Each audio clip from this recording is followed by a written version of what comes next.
Você já sentiu que sua eficiência é vista como uma ameaça? Muitas vezes, a ordem é tratada como um vírus em ambientes dominados pelo caos. Hoje, descobriremos como a clareza de um único homem desafiou toda uma cultura de mediocridade corporativa. Aprimore constantemente a dimensão humana de sua existência. Não se restrinja à existência por instinto, não és vegetal ou um ser irracional. Aprimore a dimensão humana do seu ser. Busque compreender a força e a verdade de sua origem e de seu destino, usando seu pensamento para se autoconhecer cada vez mais. Essas metas não dependem da cultura humana, todos nós temos inteligência e a capacidade de raciocinar e pensar. Agora, convido você a ouvir Apolo narrar como essa busca pela verdade transformou um escritório em guerra. Naquela terça-feira, o céu da grande cidade tinha a cor de um arquivo Excel corrompido. O trânsito era um organismo enfurecido, e David, apertado entre as pessoas no vagão da linha para o centro, sentia o cheiro metálico do estresse alheio. Ele não era um messias, nem um CEO infiltrado. Era um analista de processos, o equivalente corporativo a um zelador de engrenagens invisíveis. Aos 29 anos, sua maior rebeldia era acreditar que o caos não era uma regra da natureza, mas uma escolha gerencial. David trazia consigo uma formação sólida de caráter, e realmente é guiado por uma ética silenciosa, plantada em sua juventude, que o impedia de aceitar a desordem como destino. O escritório da consultoria Nexus era um monumento às ações negligentes, elegantemente. Carpetes cinzas, luzes fluorescentes que faziam as pessoas parecerem doentes e um ruído constante de teclados que soava como dentes batendo de frio. Ali, a produtividade era medida pelo volume de reclamações, e o poder era exercido através do silêncio passivo-agressivo. David olhou para sua tela. O sistema de gestão de projetos era uma ficção científica mal escrita. Prazos eram sugestões, não exigências, e a responsabilidade era uma batata quente que pulava de setor em setor até esfriar na gaveta de alguém que já havia pedido demissão. Os procedimentos não estavam dentro dos princípios que formou desde a mais tenra idade. Princípios milenares de ordem e sabedoria que racionalizam nossa vida. David não pediu licença. Na quarta-feira, ele colou uma folha de papel tamanho A3 ao lado de sua baia. Era um quadro visual simples que explanava: o que estamos fazendo, quem está fazendo e por que estamos atrasados. Ele não buscava holofotes, mas sim a clareza que o autoconhecimento proporciona. Se ele conhecia suas capacidades, precisava que o ambiente refletisse essa verdade. O primeiro atrito não veio da chefia, mas dos pares.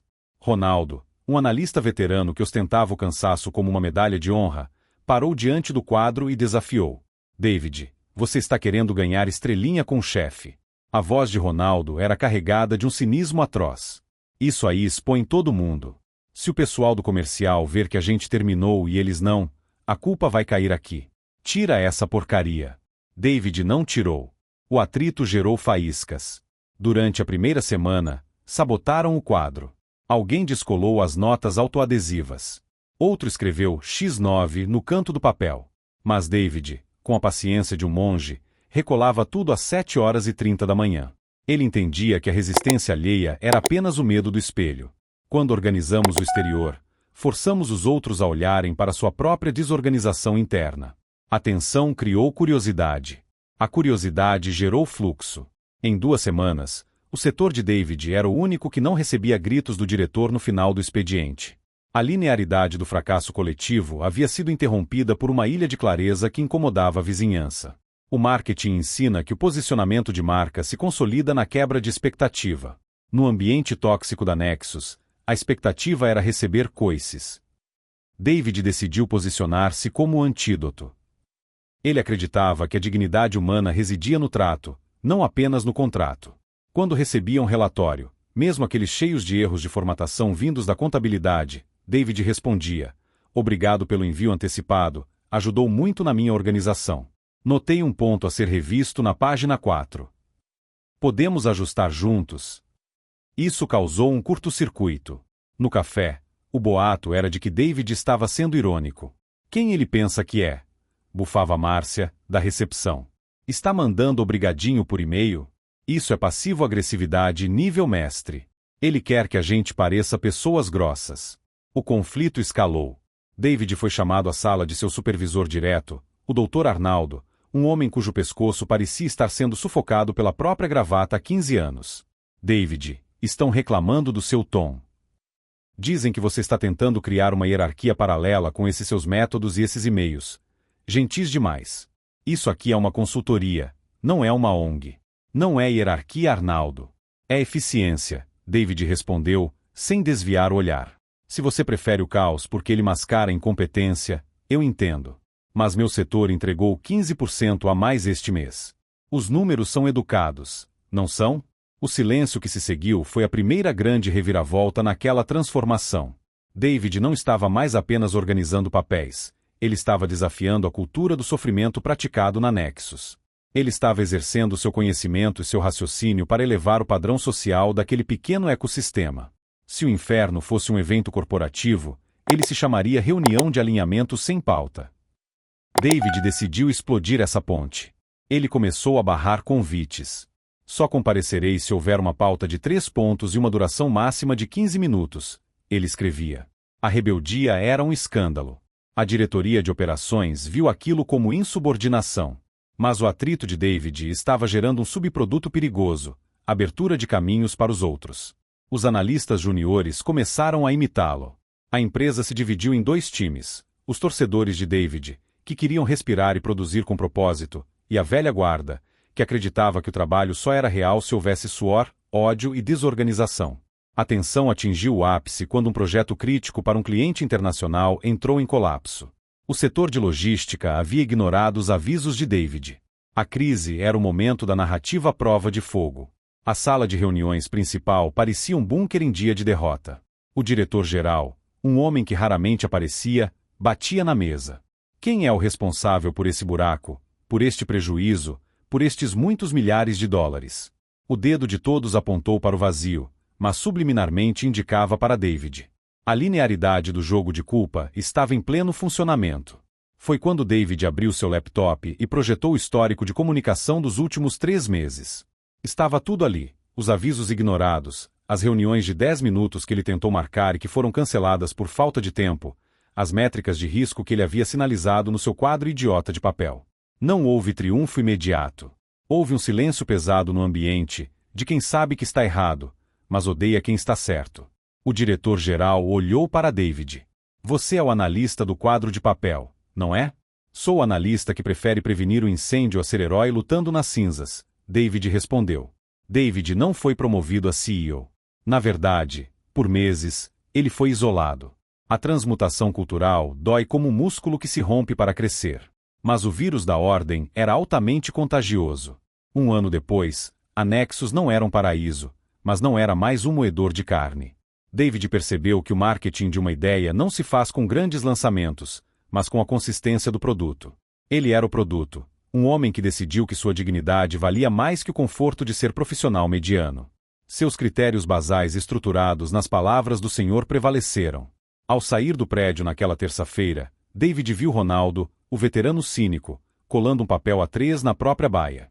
Ronaldo não olhou para David, mas deu um aceno de cabeça quase imperceptível. O atrito tinha cumprido sua função. A crônica de David não é sobre economia. É sobre a resistência silenciosa de quem se recusa a ser apenas mais uma engrenagem enferrujada no trânsito impaciente da existência. Meus amigos, ao observar a trajetória de David na Nexus, não pude deixar de buscar nas escrituras o fundamento para essa resistência silenciosa. Como um observador atento da alma humana, percebo que David não inventou a roda, ele apenas aplicou princípios milenares de ordem e sabedoria que muitas vezes esquecemos no barulho do mundo moderno. Permitam-me compartilhar 3 passagens que iluminam o caminho deste jovem analista. A primeira passagem que ressoa com o quadro da discórdia, de David, está em Abacuque capítulo 2 versículo 2, que nos diz: escreva claramente a visão em tábuas, para que até quem passa correndo a possa ler. Vejam que interessante, a Bíblia já nos aconselhava sobre a gestão visual muito antes dos modernos quadros de processos. David, ao fixar seu papel A3 na baia, estava obedecendo a este princípio de clareza. A verdade não deve ser escondida em gavetas ou em silêncios passivo-agressivos, ela deve ser exposta para que o trabalho flua. A ordem bíblica aqui é para que a visão seja tão nítida que não permita dúvidas, eliminando o caos da má interpretação. A segunda lição encontramos na forma como David respondia aos seus colegas, a sua gentileza como arma. Em Provérbios capítulo 15 versículo 1, lemos: a resposta branda desvia o furor, mas a palavra dura suscita a ira. No ambiente tóxico da consultoria, todos esperavam o coice, a palavra dura que alimenta o ciclo do ódio. Quando David respondia com gratidão e correção suave, ele quebrava a lógica do mundo. Ele não era bonzinho por fraqueza, mas por estratégia espiritual. A gentileza, nesse contexto, funciona como um óleo em engrenagens enferrujadas. Ela permite que as peças voltem a girar sem o atrito destrutivo do ego.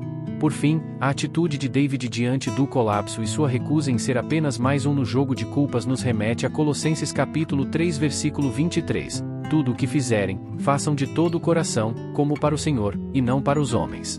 David não trabalhava para agradar ao Dr. Arnaldo ou para ganhar a dita estrelinha.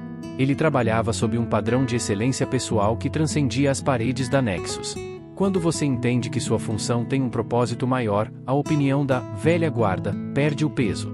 Você se torna um líder pelo exemplo, não pelo cargo. Essas passagens mostram que a ordem e a ética não são fardos, mas caminhos de libertação. Agora, convido você a refletir com Apolo sobre como essas lições podem ser aplicadas em sua própria vida.